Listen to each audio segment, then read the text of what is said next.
አሁን ላይ ጦርነቱ ተጀምሯል። ምክንያቱም ሉላን እንግዲህ ከዝና መንጥቆ ሞገስ እንደገና ይዟት ሄዷል ማለት ነው። አሁን ላይ ዝና በጣም እየተበሳጨና እየተናደደ ነው ያለው። አሁን ላይ ምን ማድረግ አለበት? ዝና ከማህሌት ጋር በመሆን ሌላ እቅድ በማቀድ እንግዲህ ሉላን የራሱ ለማድረግና ብሩኬንና ሞገስ ላይ ሊሰራባቸው እንደሆነ ይታያል።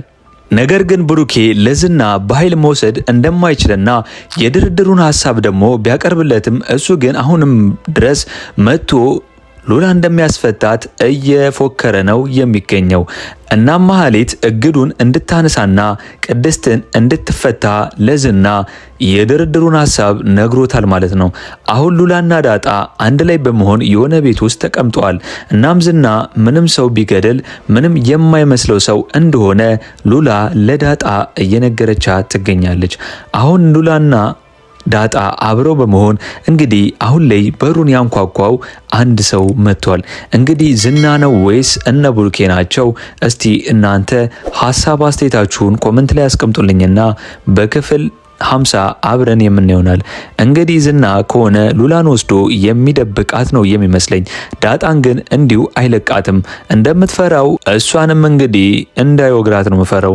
በቀጣይ በክፍል 50 አብረን የምናየው ይሆናል ማለት ነው። እንግዲህ ምሳሌ ክፍል 50 ቶሎ እንዲለቀቅ ሁላችሁም ኮሜንት ላይ ክፍል 50 ቶሎ ይለቀቅልን በማለት ይህንን ቪዲዮ ላይክ በማድረግ ጀምሩ። እንግዲህ ምሳሌ በክፍል 49 እንዳየነው ከሆነ ሉላ ከዝና ቤት በሞገስ እርዳታ አምልጣ ወጣለች። እናም እንግዲህ ከሞገስ ጋር ተገናኝተዋል። እስኪ ሞገስና ሉላ በመገናኘታቸው ደስ ያላችሁ እስቲ ሁላችሁም ኮሜንት ላይ እስቲ ደስታችሁን አሳዩን። ዝና ሉላን ቢከተላትም ግን አልደረሰባትም እና በጣም ተናዷል። እንግዲህ ያው ጉራው የተለመደ እንደሆነ አውቀናል። ሉላም እንግዲህ ከነሞገስ ጋር አምልጣ ጠፍታለች ማለት ነው። አሁን ላይ ሞገስ ሉላ የሌላ ሰው ከምትሆን ዝና ቢገለኝ ይሻል ነበር በማለት እየተጸጸተ ለሉላ እየነገራት ይገኛል።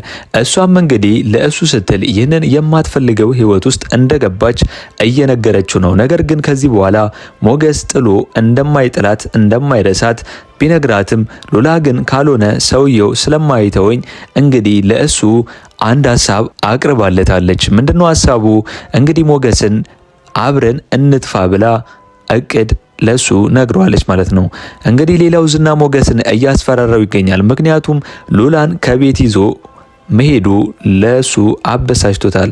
እናም ማህሌትንም ቀጥሯት ለእሷ ሚስት ስላገቱበት ይነግራታል።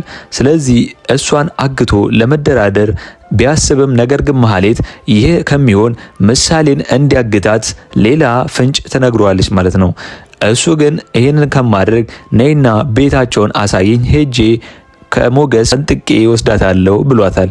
ማህሌትም እንግዲህ ዝናን ይዛው ወደነ ሞገስ ቤት ትሄዳለች።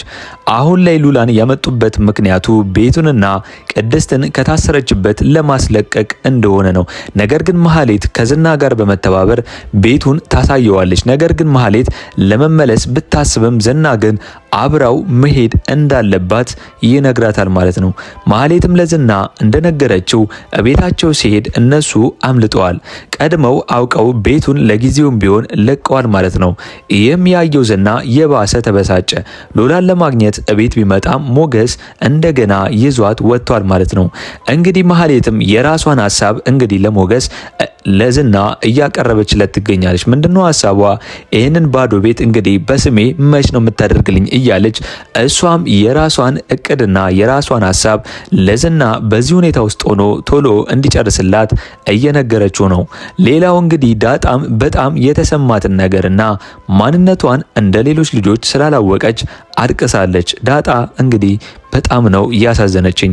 አሁን ላይ ዳጣ ብቸኛ ስለሆነችና ቤተሰቦቿን ማን እንደሆኑ ስለማታውቅ የእናት ናፍቆትና አባቷም ስለማታውቃቸው እንግዲህ እየናፈቀች ትገኛለች።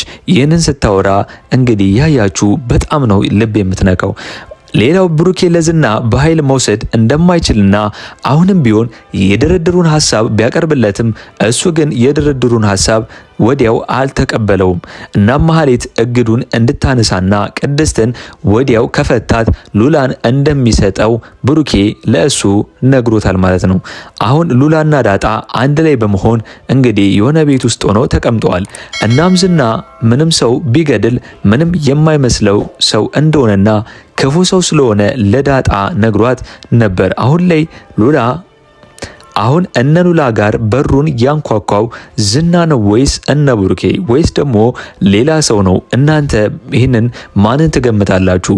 እስኪ ሁላችሁም ሀሳብ አስተያየታችሁን ኮመንት ላይ አስቀምጡልኝና በክፍል 50 አብረን የምናየው ይሆናል ማለት ነው። አሁንም ቢሆን ቅድስቴ ለእነ ብሩኬ እና ለምሳሌ ብላ እንደታሰረች ነው፣ አልተፈታችም። ስለዚህ አማራጭ አሁን ላይ እነ ብሩኬ ያደረጉት ቅድስቴን ለማስፈታትና የቤቱን እግድ ለማስነሳት ሉላን ማገት ነበር አላማቸው። ስለዚህ ያንን አድርጓል። አሁን ላይ ዝና የእነሱን ሐሳብ ከተቀበለ ቅድስቴም ትፈታለች፣ እግዱም ይነሳል። ከዛም እንግዲህ ምሳሌም የመታከም እድሏ ከፍተኛ ነው ማለት ነው። እንግዲህ ምሳሌ ታክማ ድና እስከምናይ እኛም ጓጉተናል። እስኪ እናንተስ ሐሳብ አስተያየታችሁን ኮሜንት ላይ አስቀምጡልኝ። ምሳሌ ክፍል 50 ቶሎ እንደተለቀቀ እኛም በኮሚኒቲ ፖስታችን ስር ወዲያው ለእናንተ የምናስቀምጥላችሁ ይሆናል ማለት ነው። ለአምባር ሚዲያ አዲስ ከሆናችሁና እስካሁን ሰብስክራይብ ያላደረጋችሁ ካላችሁ ሰብስክራይብ በማድረግና የደውል ምልክቱን በመጫን ቤተሰብ እንድትሆኑን በአክብሮት እንጋብዛለን። በቀጣይ ክፍል እስከምንገናኝ ድረስ መልካም ቆይታ ይሁንላችሁ። ቻው ቻው።